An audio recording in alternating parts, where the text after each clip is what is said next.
उनका क्या हुआ जब वो पार्टी छोड़ के चले गए? उमा भारती का क्या हुआ? शंकर सिंह वाघेला का क्या हुआ? येदियुरप्पा का क्या हुआ? और गोविंदाचार्य जी का नाम मैं जिक्र करूं, वो भले ही सरकार में नहीं रहे, लेकिन वो उतना बड़ा आइडियोलॉग और संघ के लिए और पार्टी के लिए काम करने वाले आदमी को जब पार्टी से जाना पड़ा तो क्या स्थिति होती है? उससे दोनों का नुकसान होता है, पार्टी का भी नुकसान होता है और शख्सियत का भी नुकसान होता है। और योगी जी भले ही सन्यासी हो, लेकिन वो राजनेता भी पूरे हैं और वो इस बात को समझते हैं कि पार्टी को छोड़कर जाने के बाद पार्टी के साथ जो है उनका प्लेटफॉर्म, उनका व्यक्तित्व अलग होता है। वो हिंदुत्व के नेता हो सकते हैं, लेकिन यदि पार्टी छोड़ दें, पार्टी को सिस्टम नहीं रहेगा तो फिर मुख्यमंत्री पद भी छोड़ दें तो फिर कुछ भी नहीं बचता है। हाँ, और ये सबके साथ लागू होता है, योगी जी के साथ नहीं, जितने लोग सरकार में बैठे हैं उन सबके लिए लागू होता है। सिस्टम से बाहर जाके तो आप कुछ कर ही नहीं सकते। अग्निहोत्री जी, सिस्टम से बाहर जाकर कुछ नहीं कर सकते। जी सर, नहीं कोई प्रश्न आपका हो या इसी को आगे बढ़ाऊं? इसी को आगे बढ़ाइए सर, अभी इसमें थोड़ा और जूस है। मैं बिल्कुल विजय जी की बात से सहमत हूँ कि पार्टी बड़ी होती है और पार्टी से बड़ा कोई नहीं होता है। पार्टी ही आपको नेता बनाती है और पद देती है। पार्टी से बाहर जाने के बाद सबको अपनी हैसियत का अंदाज हो जाता है, पता लग जाता है, चाहे कोई भी हो। और ये बात जो पुराने नेता है पार्टी को बहुत बेहतर जानते हैं, इसीलिए पार्टी से तमाम मतभेद होने के बावजूद वो पार्टी नहीं छोड़ते हैं। लेकिन इतना जरूर होता है कि जो थोड़ा बहुत जनाधार वाले नेता होते हैं वो अगर पार्टी छोड़ देते हैं तो वो तो बर्बाद होते ही है, पार्टी को भी बहुत नुकसान झेलना पड़ता है। और जैसे उदाहरण के लिए कल्याण सिंह ने जब भारतीय जनता पार्टी छोड़ी तो उसके 14 साल तक भारतीय जनता पार्टी सत्ता में नहीं आ पाई उत्तर प्रदेश में, ये भी उसका एक नतीजा रहा। इसके अलावा और भी कई उदाहरण, इस तरह येदियुरप्पा ने जब कर्नाटक में भाजपा छोड़ी तो भाजपा हार गई कर्नाटक में चुनाव। तो जो जनाधार वाले नेता होते हैं, पता नहीं योगी जी के जाने से कितना नुकसान होगा, कितना फायदा होगा, ये मैं नहीं कह सकता। और मैं ये भी नहीं मानता हूं कि योगी जी अभी पार्टी छोड़ने के मूड में है। योगी जी पार्टी के अंदर ही अपनी हैसियत बना करके आगे बढ़ने की मूड में है, तभी उनका फायदा भी है। और योगी जी हठी हो सकते हैं, अड़ियल हो सकते हैं, जिद्दी हो सकते हैं, लेकिन राजनीतिक रूप से वो अपरिपक्व नहीं हो सकते, ये मैं जानता हूं, क्योंकि वो कितनी बार 1998 से लगातार वो लोकसभा का चुनाव जीत रहे हैं।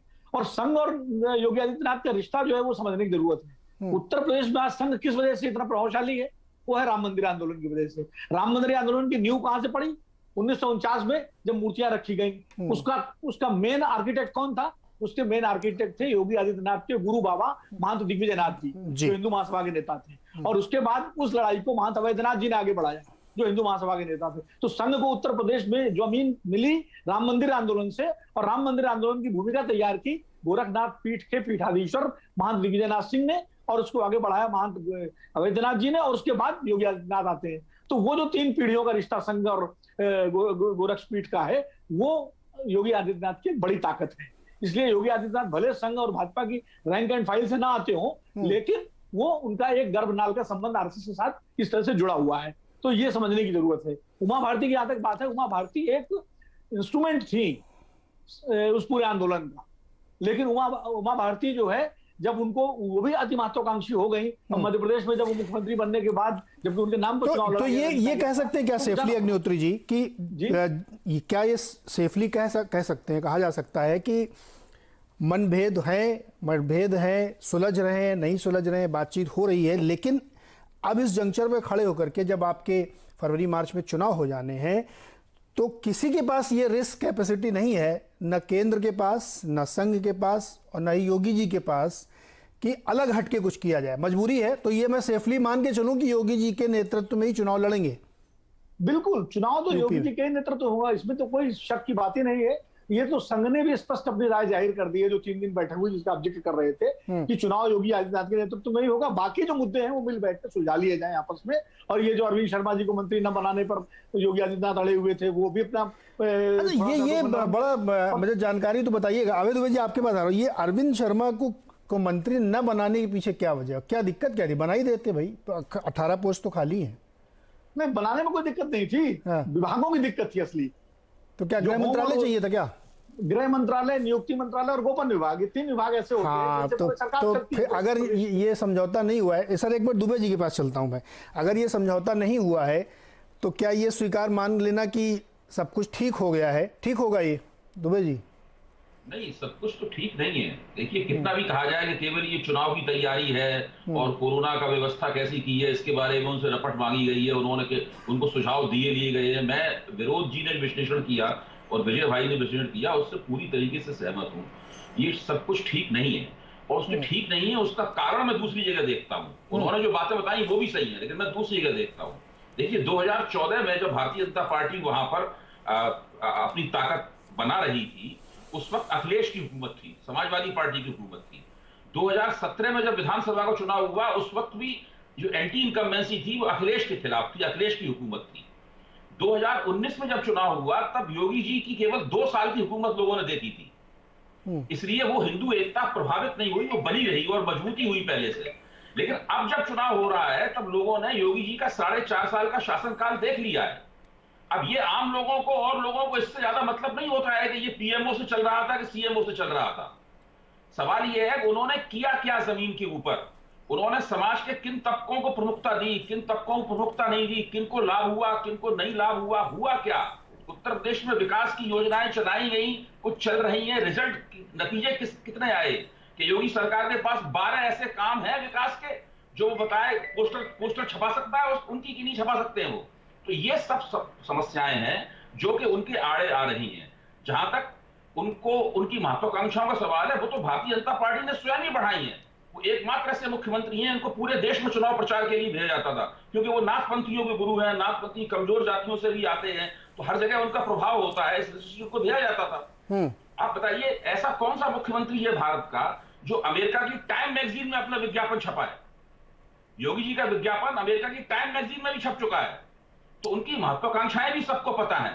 इसलिए ये जो अंतर्विरोध है बहुत गहरे अंतर्विरोध है। लेकिन साथ में ये आपका आकलन भी बिल्कुल सही है कि योगी जी के साथ ही भारतीय जनता पार्टी चुनाव लड़ेगी, क्योंकि जब दो सदस्यीय टीम गई और उन्होंने विधायकों से बातचीत की तो 64% विधायकों ने कहा कि योगी जी को हटा दीजिए, लेकिन 36% विधायकों ने कहा कि योगी जी को हटाया गया तो पराजय निश्चित है। तो योगी जी में डैमेज करने की बहुत क्षमता है भाजपा को, इसलिए 64 के ऊपर 36 भारी हो गए। इसलिए योगी जी के नेतृत्व में ही लड़ा जाएगा। आला कमान का संघर्ष केवल ये है कि वो नियंत्रित करना चाहते हैं योगी जी। विजय जी मुस्कुरा रहे हैं।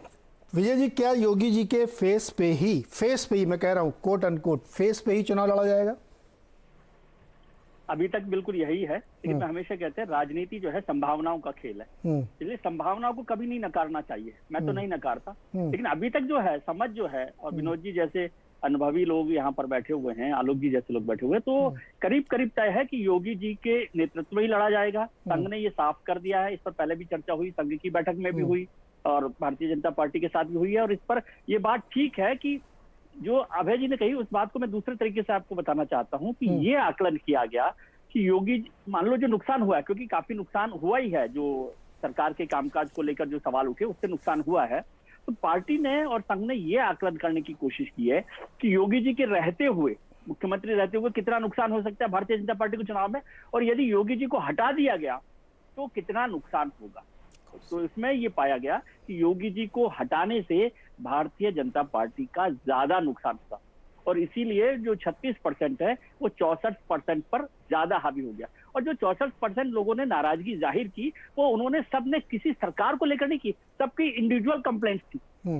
मेरे यहाँ पर डीएम नहीं बदला गया, मेरे यहाँ पर एसएचओ नहीं बदला गया, या जो भी बात है उस तरह का काम नहीं हो पाया, मेरी बात नहीं सुनते। ज्यादातर लोगों की शिकायत ये थी कि उनके ऑफिसर जो है उनकी बात नहीं सुनते।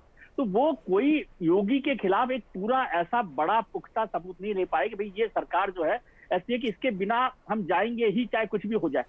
वो 36% ने ये तय करके बताया कि योगी जी को हटा देंगे तो भारतीय जनता पार्टी का ज्यादा नुकसान होगा आने वाले चुनावों में योगी जी के रहने के बजाय। तो उस चीज को फिर ये माना गया कि योगी जी को रहना चाहिए, और जो नुकसान हुआ है उस डैमेज को कैसे कंट्रोल किया जाए इस पर काम करना चाहिए। मुझे एक छोटा सा ब्रेक लेना सर, लेकिन ब्रेक पे जाते हुए तो एक संदर्भ डालते हैं, जो कि बात आपने जो करी ना इसी को आगे बढ़ाएंगे। 2018 में जब बाकी राज्यों के चुनाव हो रहे थे तो राजस्थान में अनबन थी, थोड़ा सा मध्य प्रदेश में भी अनबन के संकेत दिखते थे। परिणाम हमारे सामने हैं। तो इतिहास बहुत पुराना नहीं है, करीब का ही है, पलट के देखा जा सकता है कि ऐसी लड़ाइयों से कितना नुकसान हो सकता है। ब्रेक के बाद आएंगे, इस चर्चा को आगे बढ़ाएंगे।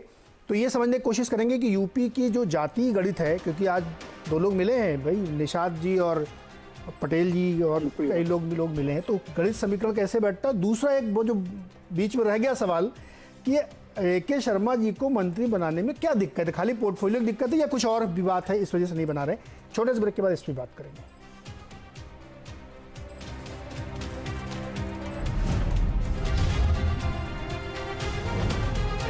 दोस्त एक कॉफी और मंगवा दो यार।